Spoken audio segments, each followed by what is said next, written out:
अस्सलामुअलैकुम। Unique life style में आप सबको वेलकम। होप कि सब बिल्कुल ठीक और खैरियत से होंगे। तो इस टाइम हो रही है अज़ान फ़जर और 19 फ़िरोज़ी की सहरी की है। और ये है मैंने गैलरी में जो लाइट्स लगाई हैं, तो बहुत ही प्यारा कोई इस टाइम सुकून मिल रहा होता है अज़ान सुन के। और ये लाइट्स भी जल रही थी तो मैंने कहा कि थोड़ी वीडियो शूट कर लेती हूँ। और बिल्कुल ही सन्नाटा है, लेकिन कोई इतना सुकून है इस अज़ान की आवाज़ जब कानों में पड़ रही है तो बहुत ही ज़्यादा सुकून मिल रहा है।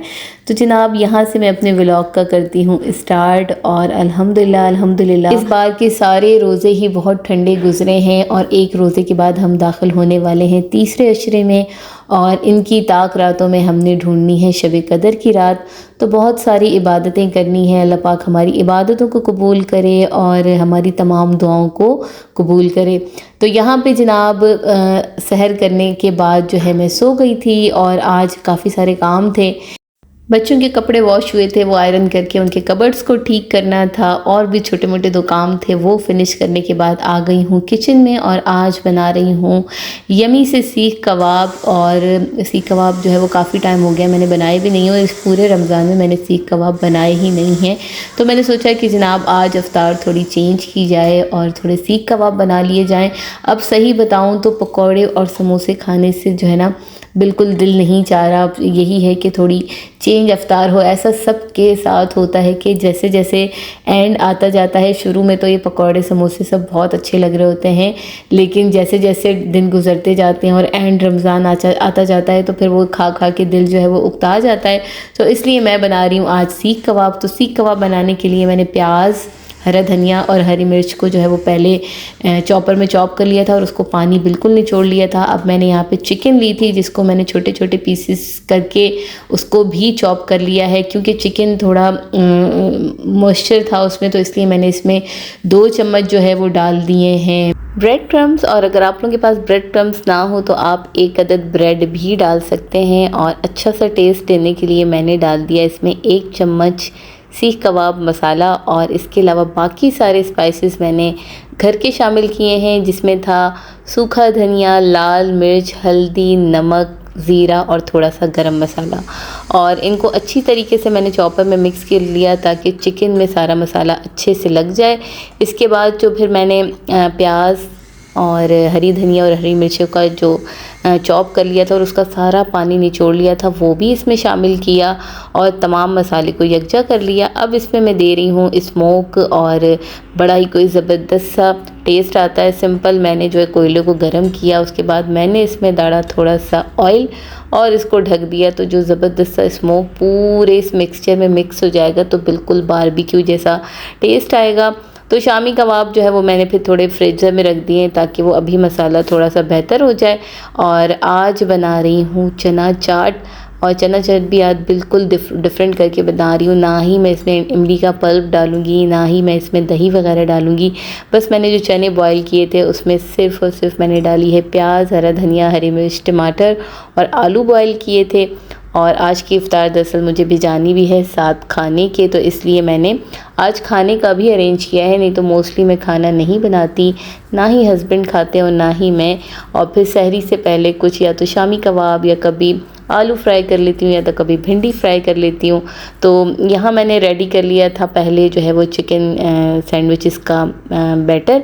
उसके बाद फिर मैंने कहा कि चलें जनाब अब बज रहे हैं 5 तो मैं इनको कर लेती हूँ बेक, क्योंकि इनको बेक करने में तकरीबन 20 से 25 मिनट लगते हैं। क्योंकि अगर इनको मैं तेज़ आंच में कर लेती हूँ तो फिर वो अंदर से जो है वो पफ पेस्ट्री पूरी पकती नहीं और कच्ची लग रही होती है। तो मैं फ्लेम जो है वो प्री हीट तो कर लेती हूँ मैं ओवन को, उसके बाद फिर मैं उसको जो है ना बिल्कुल हल्का सा करके 20-25 मिनट के लिए छोड़ देती हूँ। तो आज क्योंकि खाना भी बनाना था तो मैंने बनाया है मटर पुलाव और साथ मैंने सीख कबाब भी अपने कर लिए हैं रेडी। और खाने के बाद सीख कबाब को इतने यम्मी बने थे कि मज़ा ही आ गया। तो आप लोग ज़रूर ट्राई कीजिएगा कि जनाब घर के बने सीख कबाब हो, जब आप उस पर स्मोक डाल लेते हैं तो बिल्कुल ऐसे लगता है कि बाहर जैसे कोयले पे हम लोग बारबेक्यू करते हैं या बाहर से हम रेस्टोरेंट पे खाना खाते हैं तो जैसे सीख कबाब का टेस्ट होता है बिल्कुल वैसा टेस्ट होता है। तो जनाब आज जो है वो ग्रॉसरी करने मैं नहीं गई क्योंकि बहुत थक चुकी थी और रोज़े के बाद जो है वो काफ़ी सुस्ती हो जाती है। तो मैंने अली को आज ऑफ़िस जाते हुए अपनी एक लिस्ट थमा दी थी और मैंने कहा था कि आप आते हुए ले आइएगा ग्रॉसरी, क्योंकि ग्रॉसरी के बाद जो उसको समेटना होता है वो भी एक कोई बहुत बड़ा ही टास्क होता है। और रमज़ान में क्योंकि वैसे ही थोड़ी सी सुस्ती होती है, थकावट होती है, तो फिर ये चीज़ें करना मुश्किल होती है। लेकिन इन चीज़ों को अगर आप मेंटेन करके अपनी जगह पे प्रॉपर तरीके से अरेंज करके रख लेते हैं तो आप ही को आसानी होती है। तो जनाब हमेशा मैं सबसे यही कहती हूँ कि अपनी चीज़ों को अरेंज करके रखिए, बिल्कुल आपको ही आसानी होगी। जो चीज़ जहाँ रखी होगी आपको पता होगी और फिर जब आपको उसकी ज़रूरत होगी आप वहाँ से उसको निकालेंगे तो ईज़िली चंद मिनटों में आप वो चीज़ ले लेते हैं। तो यहाँ पे मैंने जनाब सबसे पहले तो फ्रीज़र में जो सामान रखना था वो रख लिया और उसके बाद जो नीचे जूसेस वगैरह थे वो रख लिए हैं। और इस टाइम क्योंकि बहुत देर हो रही है, बच्चों को मुझे सुलाना है, कल है फ़ातिमा का लास्ट पेपर, तो वेजिटेबल मैंने ऐसे ही रख लिए। इंशाल्लाह सुबह इनको कट करूँगी और जो चीज़ें फ्रीज़ करनी है उनको फ्रीज़ करूँगी और जो चीज़ें जो है वो मुझे समेटनी है वो मैं समेट लूँगी। तो ये देखिए मैंने अपने फ्रिज को कर दिया अरेंज और बास्केट्स क्योंकि नहीं है फ्रिज में तो पूरा फ्रिज लग रहा है खाली खाली। लेकिन अपनी वेजिटेबल को जब मैं सुबह अरेंज करूँगी धो के और बास्केट्स में रखूँगी तो फिर जो है मुझे आसानी हो जाएगी। और ये मैंने सारी चीज़ें कर ली सेट।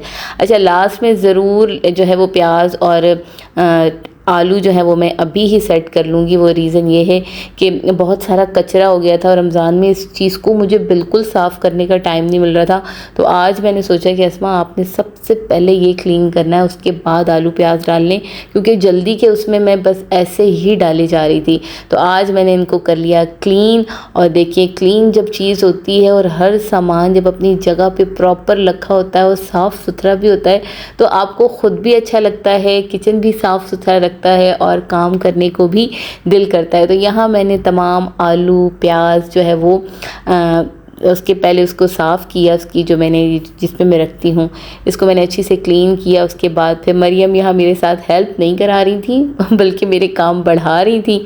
और यहाँ फिर उसको क्लीन करने के बावजूद भी जो ये मैंने ली थी इसके जो पैकेट इसमें भी बहुत सारा कचरा निकला। तो यहाँ मैंने कर दिया है किचन को क्लीन। अब मुझे साफ़ सुथरा किचन भी बहुत अच्छा लग रहा है, फ्रिज भी बिल्कुल क्लीन है, हर चीज़ बिल्कुल प्रॉपर रखी हुई हो। तो मुझे यकीन है कि मुझे आगे कोई प्रॉब्लम नहीं होगी। और जो मेन चीज़ होती है अगर आप मीट बीफ या चिकन वगैरह जो भी लेते हैं उसे ज़रूर वॉश करके और उसके पैकेट बना के आप लोग रखें। तो इससे ये होता है कि चीज़ साफ़ सुथरी धुल भी जाती है और उसकी जब पैकेट बन के जब वो फ्रीज़ हो जाती है तो जब आप उसको निकालते हैं तो आपको पूरे हिस्से को डीफ्रोज़ नहीं करना पड़ता, बस वो एक पैकेट निकाला। मैं ज़ाहिर छोटी फैमिली है तो छोटी फैमिली के हिसाब से मैं छोटे छोटे हिस्से पैकेट बनाती हूँ क्योंकि मैं रोज़ फ्रेश खाना बनाती हूँ। तो इस वजह से मैं पहले जो भी चिकन मटन या बीफ जो भी लेके आती हूँ उसको अच्छी तरीके से वॉश कर लेती हूँ, उसको पानी पूरा उसको निथार लेती हूँ। उसके बाद फिर मैं उनके पैकेट बना के फ्रीज़र में रख देती हूँ और फिर नेक्स्ट डे मुझे जो भी बनाना होता है बस उस फ्रीज़र को बाहर उस पैकेट को फ्रीज़र से बाहर निकालती हूँ। तो पूरी की पूरी चिकन भी सेफ़ रहती है, साफ़ सुथरी होती है। जो चीज़ डीफ्रोज़ होती है वो फिर बन जाती है। फिर पूरा पैकेट अगर एक साथ की जाए तो बार बार डीफ्रोज़ करके उसको फ्रीज़र में रखना वो सही नहीं होता सेहत के लिए। तो जनाब यहाँ मैंने अपने तमाम काम जो है वो बेहतर तरीके से निपटा लिए हैं, अपनी तमाम चीज़ें समेट ली हैं और अल्हम्दुलिल्लाह हर चीज़ ऑर्गेनाइज है, मुझे ही आसानी होगी। और अल्हम्दुलिल्लाह रोज़े बहुत ही बेहतरीन और शानदार से गुज़र रहे हैं। तो मुझे और मेरी फैमिली को ज़रूर आप सब दुआओं में याद रखें, मैं भी आप सबको अपनी दुआओं में याद रखूँगी। ये थी आज की वीडियो जो कि मैंने आप लोगों के लिए बनाई। होप कि आप लोगों को वीडियो पसंद आई होगी और अगर मेरी वीडियो पसंद आए तो ज़रूर मेरे चैनल को सब्सक्राइब कीजिए, लाइक कीजिए, कमेंट कीजिए, बेल आइकन के बटन को प्रेस कीजिए ताकि मेरी हर नई आने वाली वीडियो आप तक पहुंचे। अपना और अपनी फैमिली का बहुत ज़्यादा ख्याल रखिएगा। जल्द मिलूँगी आप सबसे न्यू वीडियो में, तब तक के लिए आप सबको खुदा हाफिज़।